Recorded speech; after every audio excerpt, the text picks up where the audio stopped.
The sunlight streamed through the laboratory windows as Dr. Kim Do-yeon adjusted his microscope. For 3 years, he had worked alone in this facility on the outskirts of New Seoul. The quiet suited him, just the gentle hum of equipment and occasional beeps from his analysis machines. No distractions, no small talk, no complications. The message from headquarters had arrived yesterday. He was being assigned a visitor as part of the new interplanetary exchange program. Do-yeon had tried to refuse, but Director Lee had been clear. Participation was mandatory for all research facilities receiving government funding.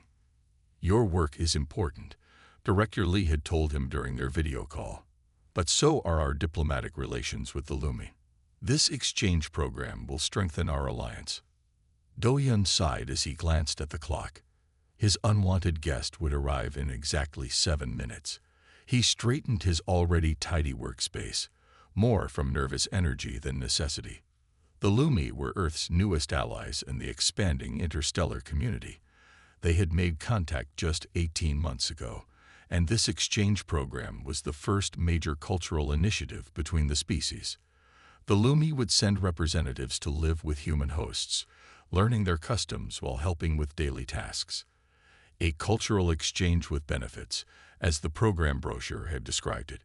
The doorbell chimed precisely on time. Do-yeon walked slowly to the entrance, rehearsing his greeting. He would be polite but distant, set boundaries early, make it clear that his work came first. He opened the door and nearly stepped back in surprise. The Lumi stood just under 6 feet tall with pale blue skin that seemed to glow softly in the shadows of the doorway. Her features were nearly human. 2 arms, 2 legs, a face with recognizable features. But there was something undeniably alien in her large, entirely silver eyes and the delicate patterns that traced across her skin like circuitry. "Greetings, Dr. Kim Do-yeon," she said, her voice musical and clear. "I am Mira. I have been assigned as your household assistant and cultural exchange participant." Do-yeon nodded stiffly. "You may come in. I will show you around." Mira followed him silently, her movements fluid and graceful. She carried a single small bag that seemed too light for someone planning an extended stay. "This is the main living area," Do-yeon explained, gesturing to the sparsely furnished room. "Kitchen is there, bathroom down that hall. Your quarters will be the room at the end." "Thank you," Mira replied, her silver eyes taking in everything with obvious curiosity. "Your dwelling is very ordered." "I prefer efficiency," Do-yeon said. "My laboratory is through that door. It is off limits unless I invite you." "I understand," Mira said with a slight bow of her head. "Boundaries are important in any cohabitation arrangement. My species also values personal space." Something in her tone made Do-yeon look at her more closely. Was that humor? He couldn't tell. "My work schedule is irregular," he continued. "I often work late into the night. You will be expected to maintain the living areas and prepare meals, but otherwise your time is your own. I am here to learn about humans as much as to assist," Mira replied. "I hope we might find time for cultural exchange as well."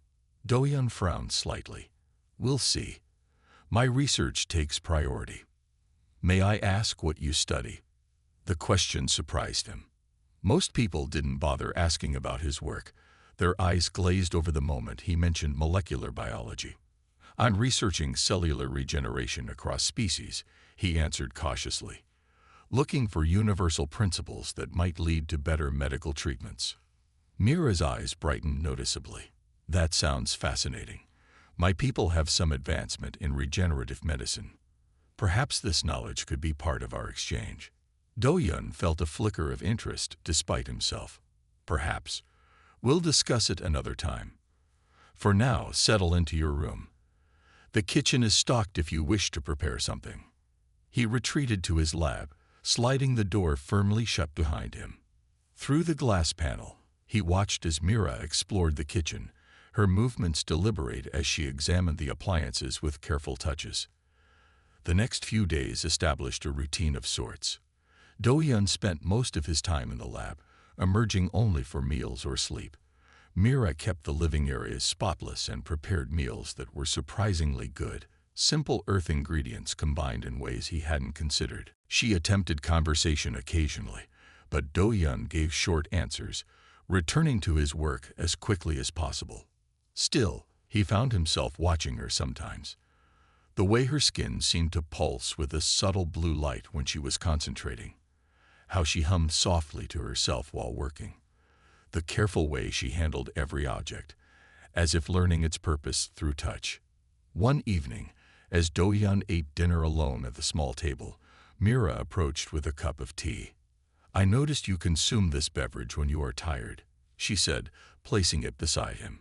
"Is this correct usage?" Do-Yun nodded, surprised by the gesture. "Yes. Thank you. In my culture, sharing beverages is a sign of trust," she explained, sitting across from him. "We believe what nurtures one can nurture all." Do-Yun sipped the tea. It was perfect. Exactly the way he liked it. "Your species seems very focused on independence," Mira observed. "Always working alone, eating alone, solving problems alone. My people believe connection brings strength.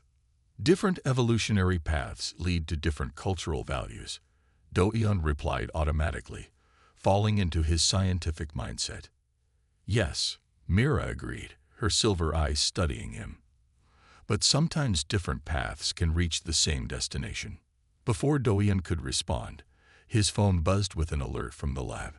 Some test results had finished processing. He stood quickly, relieved to have an excuse to end the conversation. "I must check this," he said, already moving toward the lab. "Of course," Mira replied. "Your work is important." As he closed the lab door behind him, Do-Yun realized she had used his own words from their first meeting. He glanced back to see her clearing the table, her movements efficient and graceful. For the first time, he wondered if having her here might be less of a burden than he feared.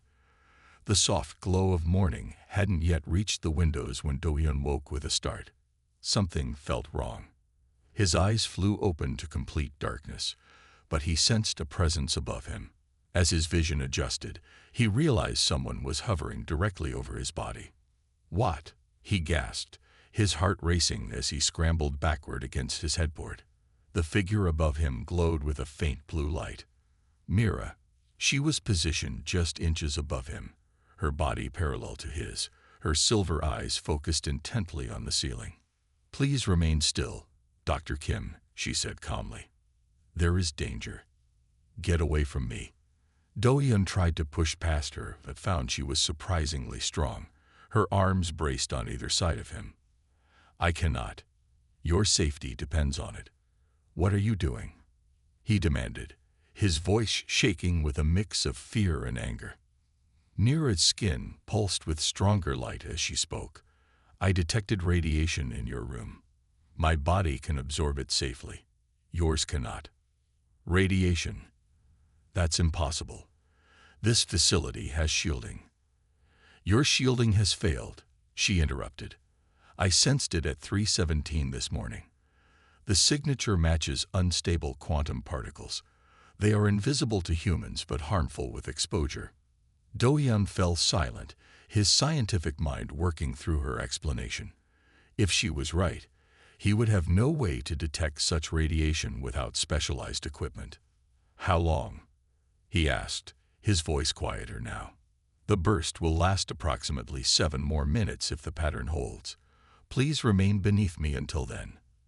They stayed frozen in that strange position.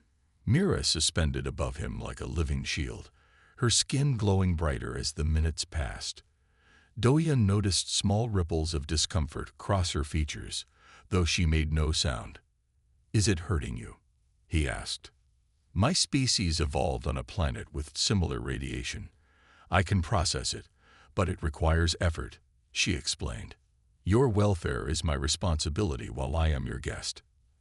After what felt like hours but was likely only minutes, Mira carefully moved away. "The radiation has decreased to safe levels. You should examine your home systems immediately." Still shaken, Do-Yun climbed out of bed and went to his control panel. The diagnostic scan showed exactly what Mira had described, a critical failure in the quantum shielding above his bedroom. According to the logs, it had been releasing radiation for nearly 20 minutes, focused directly above where he slept. The system shows no warning was triggered, he muttered, scanning through data. How did you know?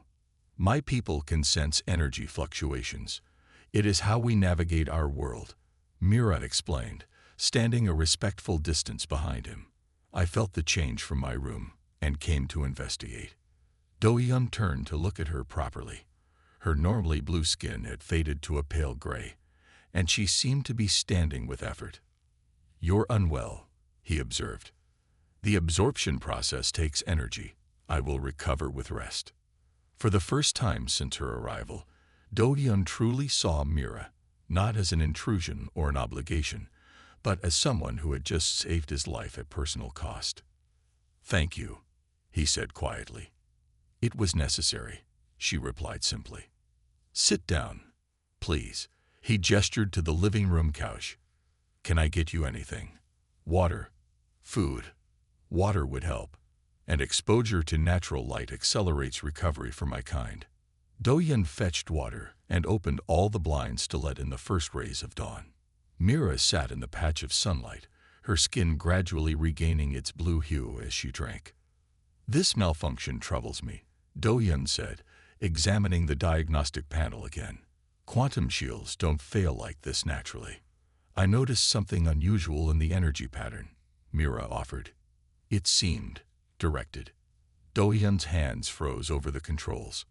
Directed? You mean someone did this intentionally? I cannot be certain, but the radiation was concentrated precisely over your bed.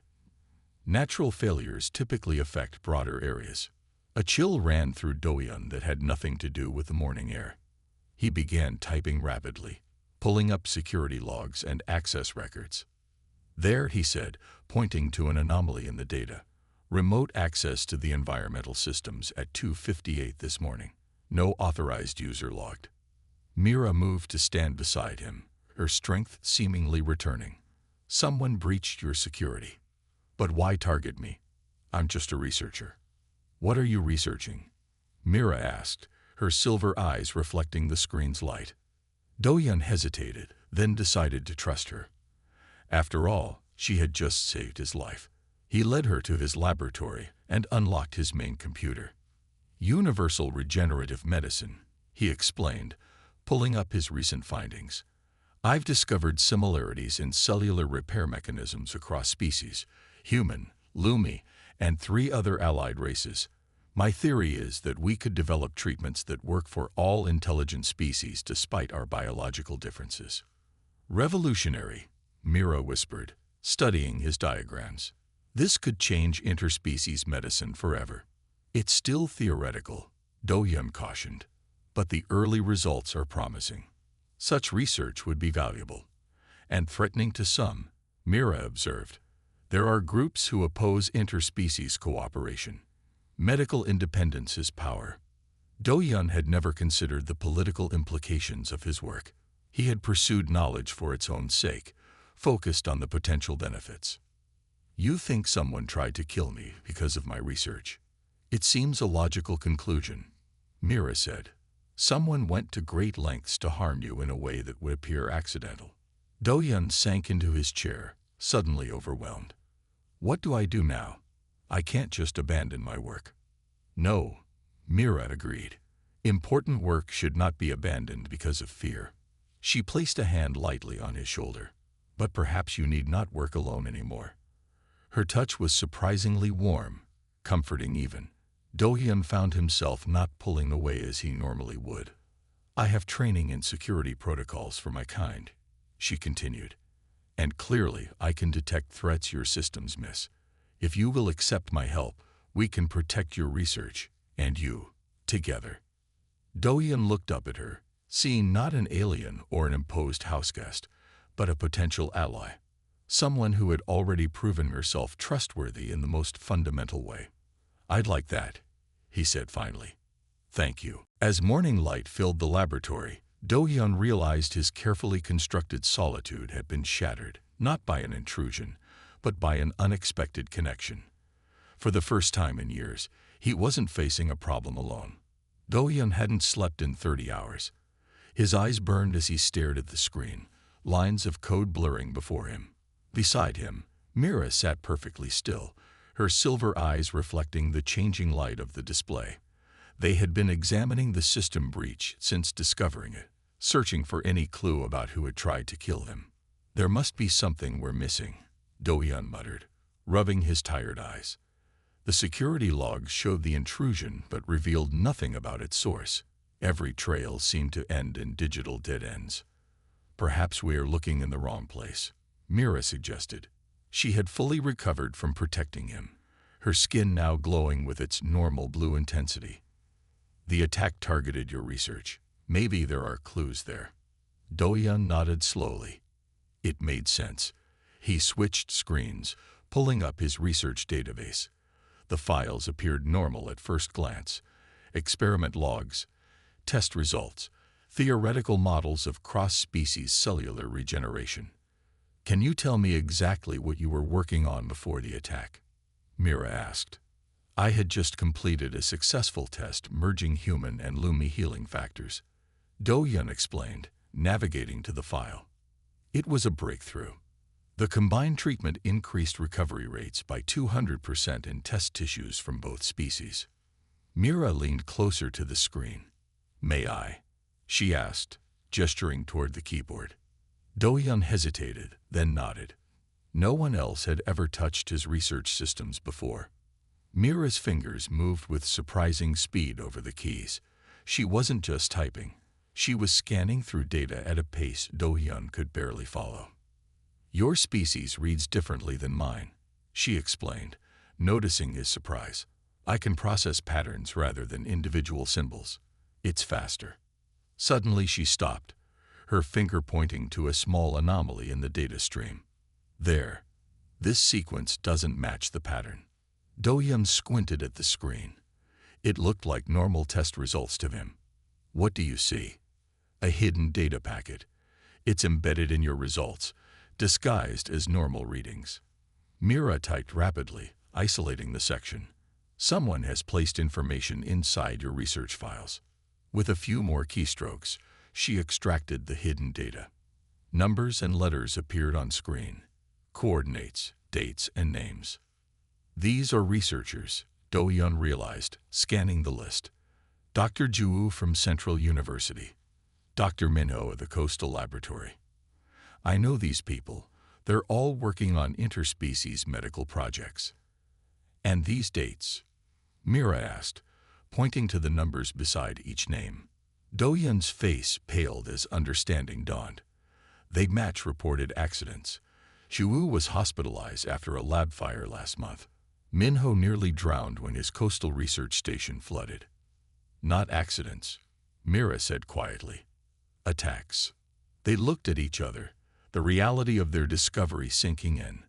Someone was systematically targeting scientists working on interspecies medical research. "The coordinates," Do-hyun said suddenly. "They point to a location in the old industrial district. And the date." He checked the current date on his computer. "It's tomorrow." "Another attack is planned," Mira concluded. Do-hyun stood up and began pacing. "We need to alert the authorities. Contact the other researchers. Stop whatever's happening tomorrow." "Wait," Mira cautioned. "Consider what we know. The attacker accessed your secure systems without triggering alarms. They hid data in your protected research files. This suggests high-level access." Do-hyun stopped pacing. "You think they might have access to security forces too? Government systems?" "It's possible," Mira acknowledged. "On my world, those who fear change often seek positions that let them prevent it." "So we can't trust official channels," Do-hyun said grimly. "We need to investigate ourselves." They spent the next hours preparing. Do-hyun gathered portable versions of his lab equipment, while Mira modified her communication device to scan for the same radiation signature that had been used in the attack on Do-hyun. As night fell, Do-hyun packed a small bag with essentials. He'd never done anything like this before. His life had been confined to laboratories and research for so long. "Are you certain about this?" Mira asked, watching him prepare. "It could be dangerous. People are being targeted because they want to help different species work together," Do-Yun replied. "My work matters, but not if it's used as a weapon." Mira nodded, something like approval in her silver eyes.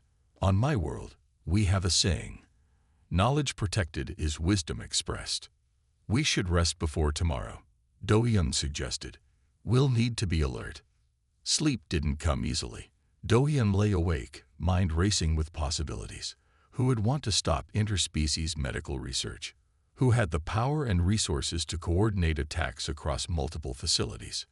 Morning came too quickly. As they prepared to leave, Do-Yun received an unexpected message. It was from Director Lee, an urgent summons to headquarters for all researchers involved in the exchange program. "This timing seems suspicious," Mira observed. "Agreed, but ignoring it would raise alarms." Do-Yun thought for a moment. "We'll go, but stay alert. The coordinates for the industrial district aren't far from headquarters anyway." Director Lee's office was busier than usual when they arrived. Several other researchers were there with their Lumi exchange participants. Do-Yun recognized Dr. Ju among them, her arm still in a cast from her accident. "Ah, Dr. Kim." Director Lee greeted him with unusual warmth. "And your Lumi assistant. Good of you to come promptly." "What's this about, Director?" Do-Yun asked. "Wonderful news. The Exchange Oversight Committee has approved expanded funding for all joint research projects. We're accelerating our timeline for interspecies medical protocols." Something felt wrong. The director had always been hesitant about Do-Yun's research, limiting resources and questioning results. This sudden enthusiasm seemed out of character. Do-Yun glanced at Mira, who gave a barely perceptible nod. She sensed something too. "That's excellent news," Do-Yun replied carefully. "When does this take effect?" "Immediately," the director smiled. "In fact, we need all project data transferred to the central server today, for security and coordination purposes." Mira stepped slightly closer to Do-Yun. He felt her press something small into his hand, her modified scanner. While pretending to check his phone, Do-Yun activated the device. It vibrated almost instantly, detecting the same radiation signature that had been used in the attack on his home. "Is something wrong, Dr. Kim?" Director Lee asked, noticing his hesitation. Do-Yun looked up, seeing the room with new eyes, the extra security personnel by the doors. The way the other researchers seemed uncomfortable. The strange absence of any actual paperwork for this funding announcement. "Nothing's wrong," Do-Yun replied smoothly. "I'm just eager to get my data transferred. Is there a specific format you need?" As the director explained the transfer protocols, Do-Yun and Mira exchanged glances. They had found their answer. The threat was coming from within the program itself. The question now was how deep the conspiracy went, and how they could possibly expose it. "We need to talk," Do-Yun whispered to Dr. Ju as they left Director Lee's office. "Not here. Meet us at the north stairwell in 5 minutes." Ju looked confused but nodded slightly. Her Lumi assistant, a taller male with deeper blue skin than Mira's, watched them with interest. Do-Yun and Mira reached the stairwell first. It was rarely used, connecting to an old part of the building that housed storage and maintenance systems. "Do you think we can trust her?" Mira asked. "She was on the list of targets," Do-Yun replied. "Her lab fire wasn't an accident." The door opened, and Ju entered with her Lumi assistant. She looked nervous, glancing back to ensure they weren't followed. "What's going on, Do-Yun?" "You've never wanted to talk to anyone before," she said with attempted humor. "Your lab fire. It wasn't an accident," Do-Yun stated bluntly. Ju's smile disappeared. "How did you know that?" "The same people tried to kill me 3 days ago. Radiation poisoning made to look like a system failure." Ju's Lumi assistant stepped forward. "I am Nero. I sensed unusual energy readings before the fire started in our laboratory. I evacuated Dr. Juwu before the flames spread, just as Mira protected me. Do-hyun nodded. They're targeting all researchers working on interspecies medical projects, and I think Director Lee is involved. Juwu looked shocked. That's a serious accusation. The radiation signature in his office matches the one used to attack Do-hyun, Mira explained, showing the readings on her device, and his request for all research data is suspicious. I've had my doubts, Juwu admitted. The fire investigation found nothing, even though the pattern was clearly deliberate. And afterward, I was encouraged to scale back my research. Have you spoken with Dr. Mano? Do-hyun asked. He's gone, Juwu said quietly. After the flooding at his lab, he was transferred to an off-site facility. No one has heard from him since. The four of them looked at each other, the danger of their situation becoming clear. We need more allies, Naro suggested. Other researchers must be suspicious too. And evidence, Do-hyun added.